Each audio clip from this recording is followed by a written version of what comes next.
So just to recap from the last video, the long-term goal is to find the x-intercepts of a parabola.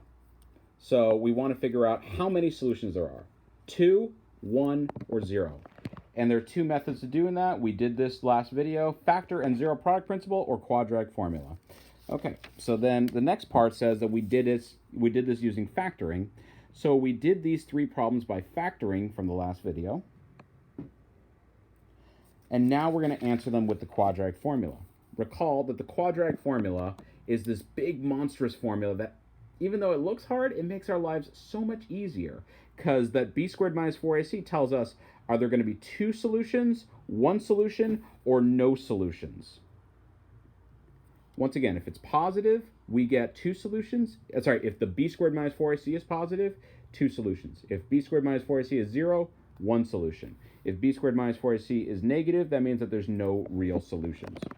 So without further ado, let's do some problems. Problem number 1. X squared plus 8x plus 15 is equal to 0. I like to use these little printouts that I made for you guys because I find that it's such a pain to rewrite. So the goal is to figure out all the x values that make this whole thing explode.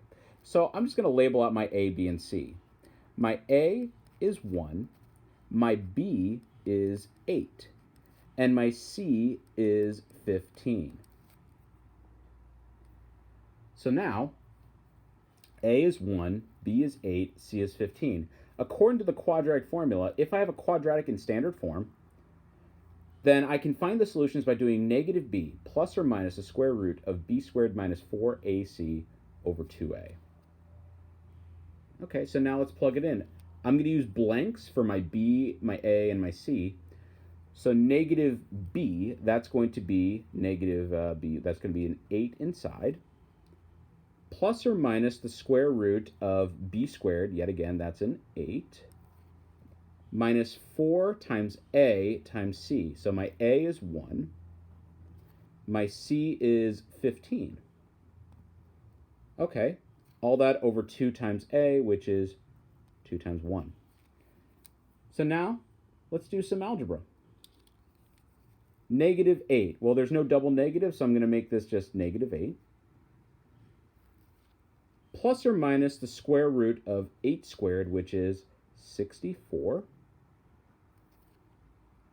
Minus 4 times 1 times 15. So negative 4 times positive 1 times positive 15. Negative 4 times 1 times 15. That's minus 60.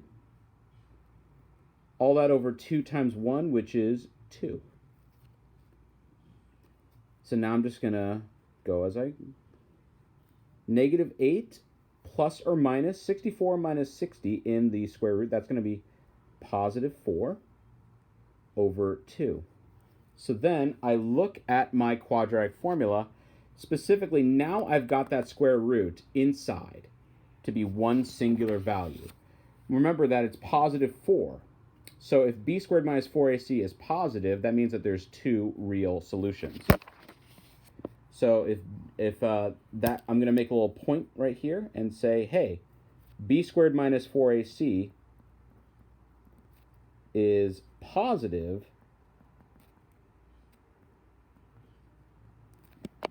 right? That means that there's two real solutions.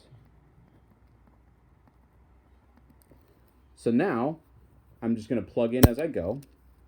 Negative 8 plus or minus the square root of 4. The square root of 4 is 2 over 2. Now that we know that there's going to be two real solutions, I'm going to break this up into two separate equations.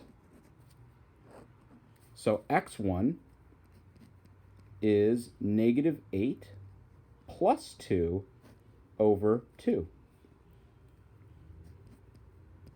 That would be, or x2, which is negative 8 minus 2 over 2. So now let's do the left side. Negative 8 plus 2, that'll be negative 6 over 2. Negative 6 divided by positive 2, The first x-intercept is located at x equals -3. Woohoo. Or x2 is located at -8 minus 2 over 2, which is going to be -10 over 2. And -10 divided by +2 is -5. Well, there you go. Just to show you that we still got the same results using this monstrosity of a formula. We plugged in our a, b, and c into the appropriate parts of the formula. We simplified the square root, acknowledged that the radicand, that the discriminant of the quadratic formula is positive, so it has two solutions, and we split it into two cases. Okay? All right, that's problem number 1. Let's look at problem number 2 from our factoring way. Problem number 2 was x squared plus 10x plus 25 is equal to 0. Let's solve this using the quadratic formula instead of factoring. Okay, so recall that, okay, a is equal to 1, b is equal to 10, and c is equal to 25. Okay. Well, if I don't feel like factoring, because factoring is hard, plug in a equals 1, b equals 10, c equals 25 to this quadratic formula. Negative b plus or minus the square root of b squared minus 4ac, all that over 2a. Try saying that 5 times fast. So let's plug in the pieces.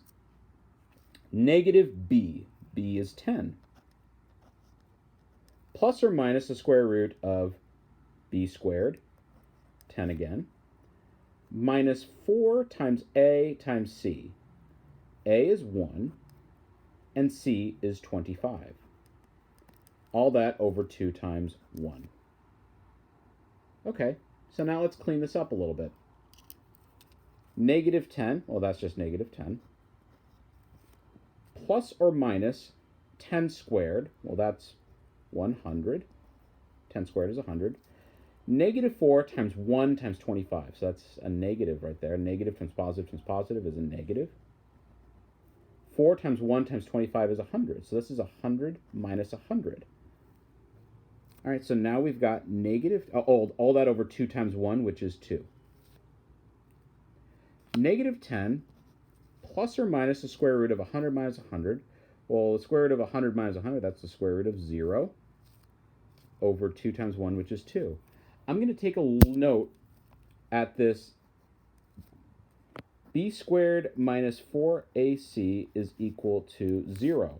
So if I go back to my cheat sheet of the quadratic formula, I notice that if b squared minus 4ac is equal to 0, the discriminant itself is equal to 0, that means that there's only one real solution. So then, I literally go negative 10 plus or minus 0 over 2, in which case I don't need to do plus or minus 0, because negative 10 plus 0, negative 10 minus 0 is still going to be negative 10. So I get negative 10 over positive 2, which is negative 5. And that's the only solution for this function.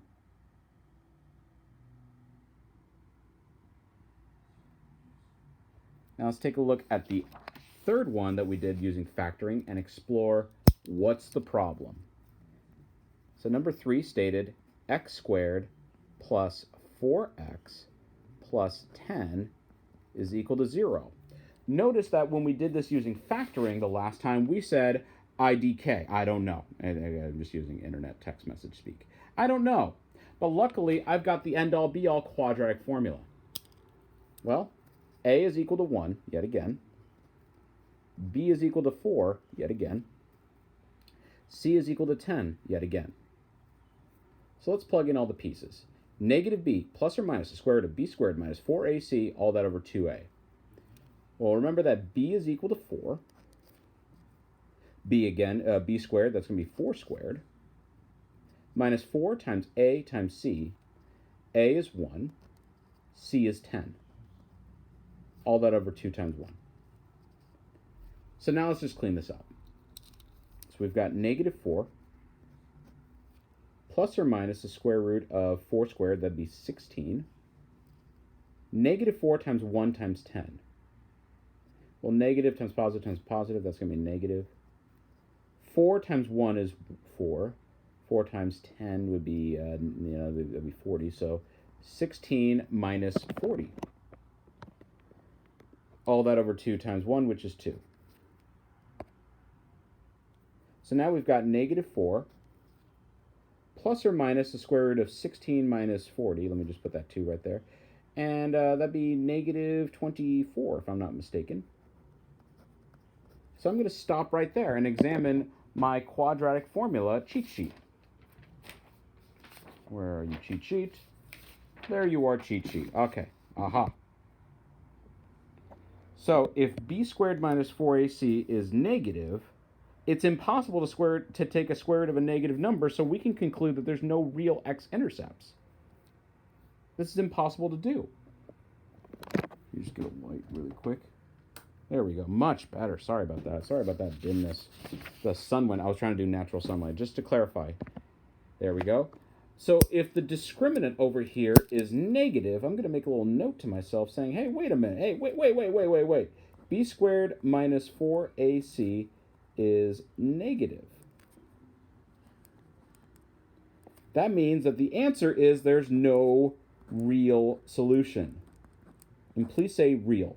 No real solution, because in Algebra 2, you're going to learn about imaginary numbers. And that's why the quadratic formula is so useful, because it tells you, hey, this is impossible to do. And here's why. All right, so we did these 3 problems. Have a good day. We're going to spend a lot of time on this.